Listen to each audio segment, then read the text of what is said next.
Olá pessoal, sejam bem-vindos a mais um vídeo, mais uma aula do nosso canal Marisson Fraga. Prazer imenso ter você por aqui.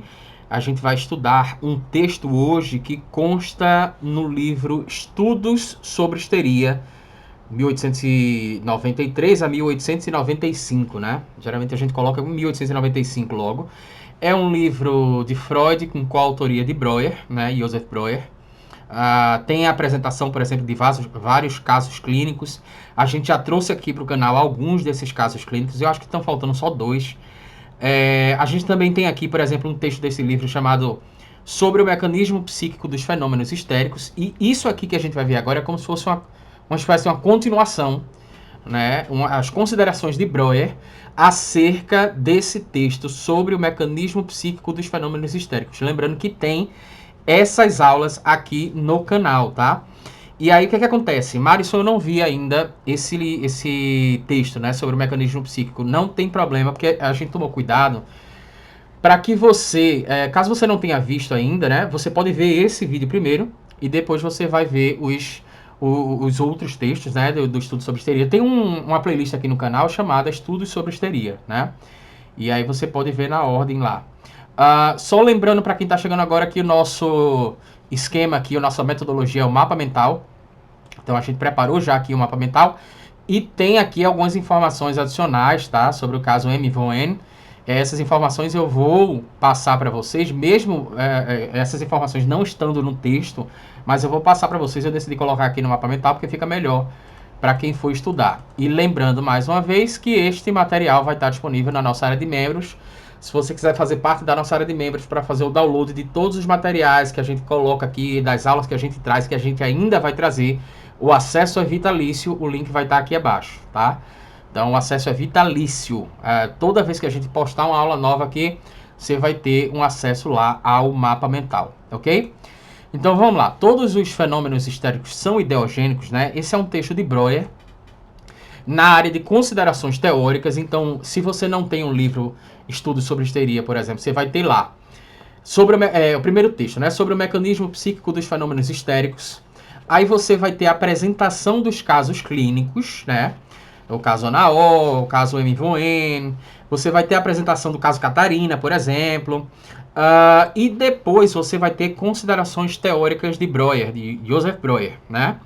E no final você vai ter um texto de Freud, que é a psicoterapia da histeria. Esse texto da psicoterapia da histeria a gente não colocou ainda aqui. Então a gente está indo por ordem, eu estou procurando ir por ordem aqui nas considerações teóricas. E se a gente perceber que tem algum caso clínico, por exemplo, M. von N é um caso que a gente não tem aqui no canal. Aí eu vou me organizar para poder colocar, ok? Então vamos lá. Ele já começa com uma pergunta, né, Breuer? Todos os fenômenos histéricos são ideogênicos, né? O que ele quer dizer aqui? Será que todos os fenômenos histéricos que a gente tem observado, lembrando que eles estão em 1895, esses fenômenos histéricos, né, eles são causados por ideias? É isso que ele está perguntando, né? São as ideias, ou seja, no termo em alemão, quando ele cita ideias, é o mesmo termo que a gente pode também traduzir como representações. Então você imagina o seguinte, você tem... Imagina que dois casais, certo? Esses dois casais, eles decidiram no domingo ir para a praia. Só que quando chega de manhã, né? Um casal, os dois casais se deparam com a chuva. Eles não se conhecem, moram em lugares diferentes. Mas os dois casais se deparam com a chuva. Está chovendo dia de domingo, não está fazendo sol como eles imaginavam. Um casal se entristece e diz, poxa, nossos planos foram por água abaixo, né? Então, realmente a gente tá com azar e tal, porque tudo que a gente quer fazer não dá certo, e aí começa a murmurar. O outro casal diz, que bom que tá chovendo, porque já que tá chovendo, então a gente vai poder visitar a nossa família, por exemplo. Vamos mudar, né? Vamos estar aberto aos fenômenos que estão acontecendo, e vamos mudar o planejamento, e vamos visitar nossos familiares, que nunca mais a gente visitou e tal. E por que eu tô falando sobre isso, né? Porque, assim, é o mesmo evento, você tem os casais que estão com a mesma programação e se deparam com a mesma situação, mas a representação que cada um cria acerca desse fenômeno que está se apresentando é diferente. Então, quando ele pergunta sobre a questão ideogênica, né, é basicamente isso que ele está querendo saber. Se, por exemplo, os fenômenos psíquicos histéricos, eles são causados dependendo da representação que a pessoa tenha daquele fenômeno que a pessoa vivencia. Óbvio que a gente vai ver que também que tem uma questão que eles consideram como anômala, né, do sistema nervoso, intracerebral, digamos assim. Mas vamos lá. Nesse texto aqui, ele fala muito sobre a questão de comunicação preliminar. Então, Breuer começa dizendo, olha, na comunicação preliminar, isso e aquilo. Quando ele está falando sobre comunicação preliminar, ele está se referindo ao texto sobre o mecanismo psíquico dos fenômenos histéricos. Então é sobre esse texto que ele está falando. Lembrando que a gente já tem aqui no canal, tá? Mas você pode continuar assistindo aqui e depois você passa para ele, que vai ser interessante também, dessa forma. Então, Breuer começa destacando que nesse texto aqui, eles discutiram sobre os fenômenos histéricos. Perceba que eles poderiam ter colocado o seguinte, sobre o mecanismo psíquico da histeria. Mas eles estão falando sobre fenômenos histéricos e não da histeria como um todo. É isso que Breuer ressalta aqui. E você vai entender por que ele está fazendo essa distinção, essa diferença, né? Eles fazem isso para evitar generalizações e não reivindicar que todos os sintomas histéricos tenham uma origem psíquica. O que está em discussão aqui? Será que todos os sintomas histéricos, eles são originados pelo psiquismo? Então vamos lá. O que é que a gente tem aqui, por exemplo, de sintomas histéricos? Vamos considerar uma cegueira, né? Então, o que ele está querendo debater aqui é, certo, a gente viu que... Não, eu vou colocar outra questão aqui. Por exemplo, contratura muscular, né? Porque eu estou falando de contratura muscular, porque isso também foi colocado no fenômeno da grande histeria, né? Por Charcot lá, e foi citado e explicado por nós no texto mecanismo psíquico, sobre o mecanismo psíquico dos fenômenos histéricos. Então, vamos pegar uma contratura muscular. Essa contratura muscular, ela é um fenômeno da histeria, se observou nesse momento, certo? Inclusive, Charcot já tinha dito, como não só a questão da contratura muscular, como também atitudes passionais, né? A questão como é que a gente pode definir, da alucinação em si, né? Então, o que Breuer está querendo discutir aqui a gente já percebeu que nos fenômenos histéricos existe, por exemplo, com muita frequência, uma questão muscular envolvida, uma questão da contratura muscular, você não conseguir movimentar determinado órgão do seu corpo, ele não funcionar direito. Mas isso significa, já que a gente já constatou isso na histeria, significa que toda vez que a gente se deparar com um caso como esse, significa que isso tem origem psíquica. Então, para não haver essa generalização, eles decidiram falar sobre os fenômenos histéricos e não sobre a histeria como um todo. É isso que ele está explicando aqui, tá? Então, citando abaixo, né? O que seriam, por exemplo, isso aqui é interessante porque está no texto, né? Ele faz essa distinção sobre fenômenos psíquicos ideogênicos e não ideogênicos, né? Então, o início seria pela ideia, né? Diferente de Mobius, na verdade era um psiquiatra na época que ele estava... o Breuer faz uma crítica a Mobius nesse sentido, porque ele vai dizer que Mobius estava generalizando. Você vai entender aqui todo o processo, né? Qual é a crítica que ele faz, né? Então ele diz que diferente de Mobius, que na verdade Mobius acreditava que todas as manifestações histéricas, ou seja, todos os fenômenos histéricos, né? Eles são provocados por ideias. Era isso que o Mobius acreditava, tá? E aí o Breuer reconhece que muitos fenômenos histéricos são, sim, ideogênicos. Ou seja, são provocados por ideias, mas não são todos. E aí ele vai trazer o exemplo, né? Por exemplo, um exemplo de uma manifestação histérica ideogênica, que a gente pode entender como ideogênico correspondente, porque você vai perceber que corresponde a questão do sintoma com a questão da ideia, né? Quando o conteúdo da ideia corresponde diretamente ao sintoma, como a paralisia de um braço causada pela ideia de não poder movê-lo. Então vamos supor que eu passe por um trauma e neste trauma as pessoas me seguram e eu gostaria de ter reagido de uma outra forma, mas não pude reagir, porque me seguraram. Então eu não posso mover o meu braço naquele momento, ok? Então vivenciei uma experiência que tem um afeto, né, muito denso.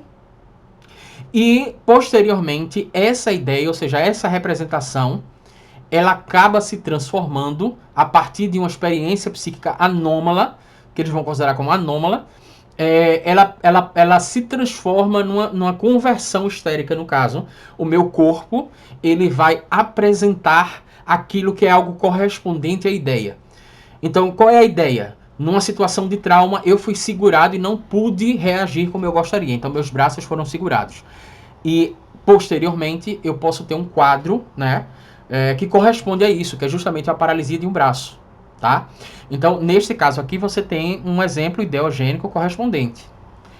Agora, você também tem exemplos ideogênicos não correspondentes, ou seja, vamos lá, são causados por ideias, né, quando o sintoma não tem uma conexão lógica com a ideia, como, por exemplo, uma paralisia desencadeada pela visão de objetos serpentiformes, dependendo da tradução que você tem em mãos, né? Se for a Companhia das Letras, você vai ver isso, serpentiformes, né? Se for a outra da Imago, se eu não me engano, lá eles colocaram em forma de cobra, alguma coisa assim. Então você tem uma visão em forma de cobra, né? Você tem uma visão de cobras e de uma hora para outra você tem uma paralisia. Tá, mas qual é a relação disso, né? Você viu cobras e ficou com membros paralisados. Qual é a relação disso? Ele não fala no texto, mas ele está se referindo aqui ao caso M. von N. Tá? E que eu, quando estava fazendo esse mapa mental, percebi que este caso não estava aqui no nosso canal, por isso, em breve eu vou preparar. Se você quiser esse caso detalhado, deixa aqui abaixo nos comentários que a gente vai preparar. Um mapa mental junto com o e-book também, vai colocar lá na área de membros e vai trazer o vídeo gratuito aqui para você.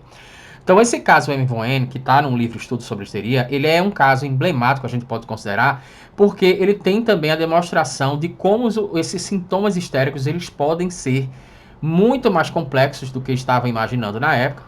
Eles podem ser multifacetados e eles podem envolver interações completamente emaranhadas, né, entre o psicológico e o físico, que desafiam qualquer tipo de explicação simplista. Então, não é porque, por exemplo, vamos supor aqui, no caso, uma outra situação, onde uma pessoa precisou correr de um cachorro grande, de um pitbull, e apresentou uma certa paralisia na perna depois, certo?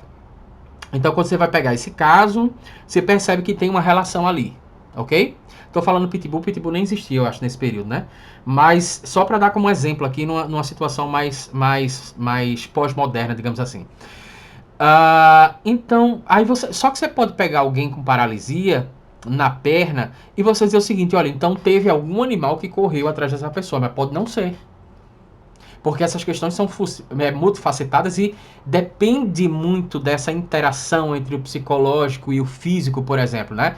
Então, a paralisia desencadeada pela visão de objetos em forma de serpente, em forma de cobra, é um exemplo claro de fenômeno mórbido ideogênico, ou fenômeno mórbido ou fenômeno histérico. Quando ele fala fenômeno mórbido, fenômeno histérico, é tudo a mesma coisa, tá? Ideogênico, onde a causa, ou seja, a ideia e o efeito, que seria o sintoma físico, não tem uma conexão lógica direta, mas ainda estão intimamente ligados através da psicodinâmica do paciente. Então, quando a gente for trazer o caso M. von N, você vai finalmente entender o porquê que isso está tão intimamente ligado à psicodinâmica do próprio paciente, mas ele não tem uma correspondência clara entre a causa, ou seja, entre a ideia, e entre o sintoma, né? Que é a expressão do corpo, a questão da somatização, digamos assim.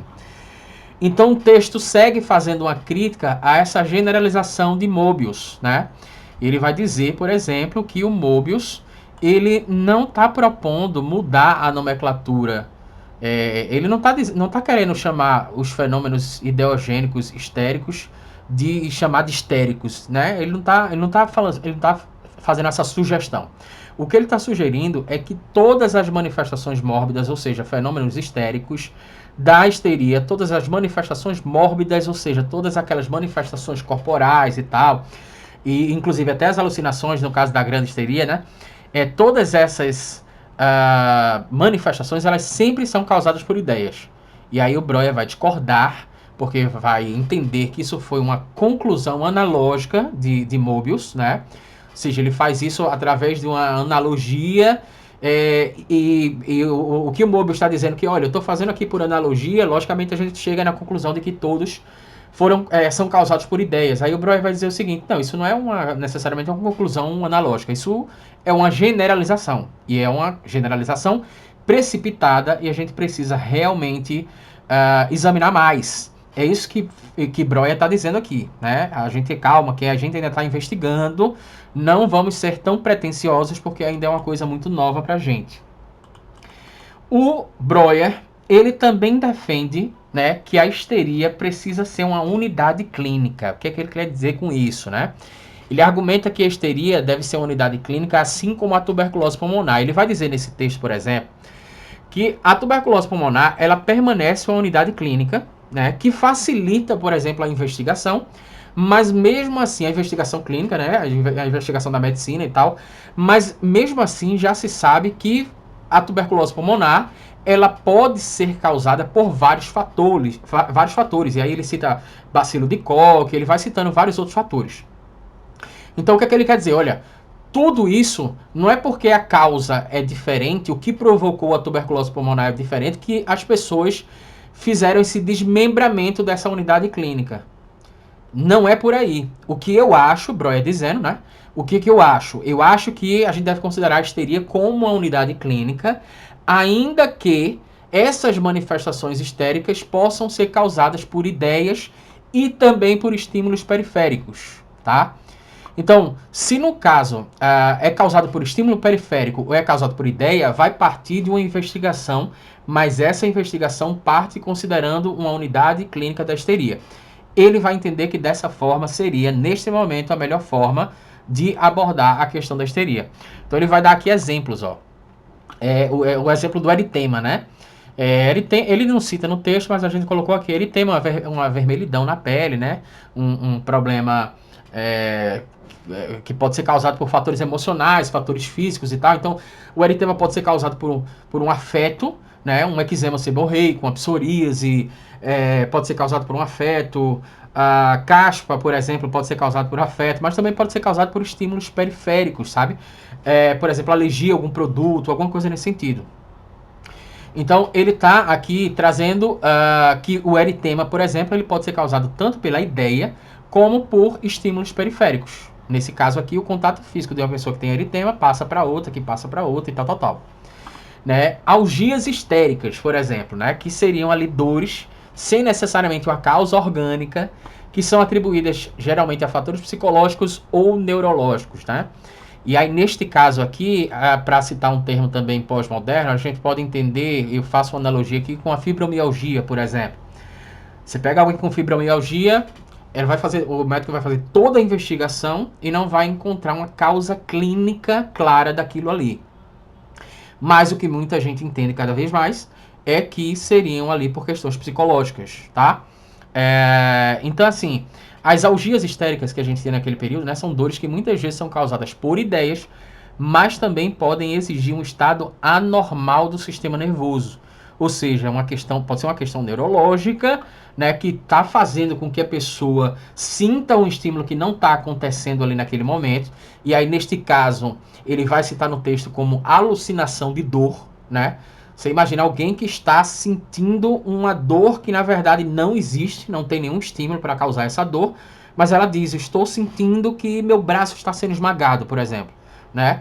Então pode ser um estado anormal do sistema nervoso, ou seja, questão neurológica, mas pode ser também por fatores psicológicos. É isso que o Breuer está falando neste momento. Né? E quais são as implicações clínicas de tudo isso?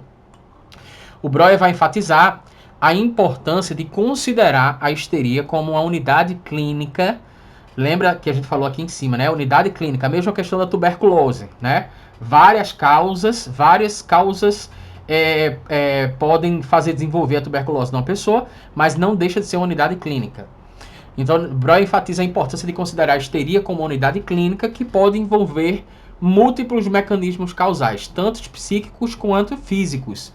Lembrando que neste período eles estavam num período, inclusive, de entender o que era a histeria, o que são esses fenômenos. Tanto é que a gente repete isso aqui com muita frequência, até o próprio nome histeria vem de útero, porque em certo momento se imaginou que seria ali a questão do fluxo sanguíneo, da menstruação, da mulher e tal. A gente está falando desde a época de Hipócrates, inclusive, né?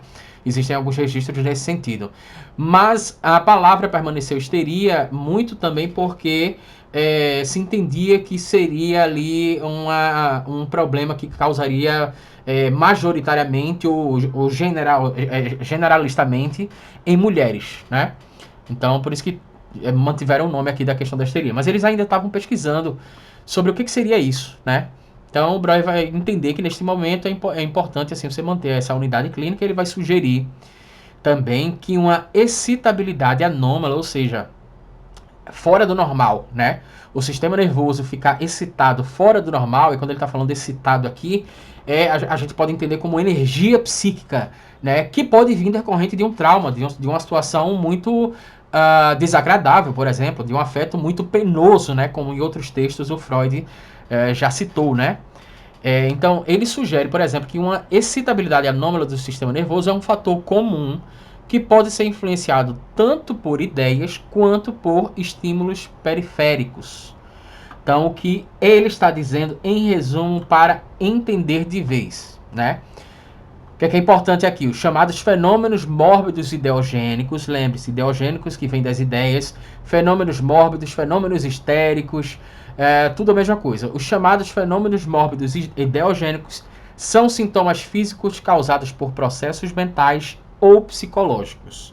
Breuer argumenta que, embora muitos fenômenos histéricos possam ser ideogênicos, não é correto afirmar que todos os fenômenos histéricos são causados exclusivamente por ideias.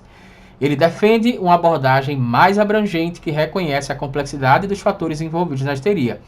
Em outras palavras, ele está dizendo que a histeria é muito mais complexa do que talvez a gente esteja tratando. O que a gente observa é que a excitabilidade, por exemplo, anômala do sistema nervoso pode ser causada por estímulos periféricos e também por ideias. E a gente também entende que a gente ainda está investigando, então a gente não pode generalizar a questão da histeria, né? E para melhor investigação, seria interessante que ela fosse mantida como uma unidade clínica, tá? Assim como a tuberculose pulmonar. Ok? Espero que você tenha gostado. Eu vou deixar esse mapa mental disponível para você fazer o download lá na nossa área de membros. Se você já é membro nosso, né? Tem acesso vitalício, é só você visitar mais uma vez que você vai ver este mapa mental lá. Espero que você tenha gostado. Se inscreve no nosso canal, ativa o sininho para receber as nossas próximas notificações e eu te vejo no próximo vídeo, na próxima aula.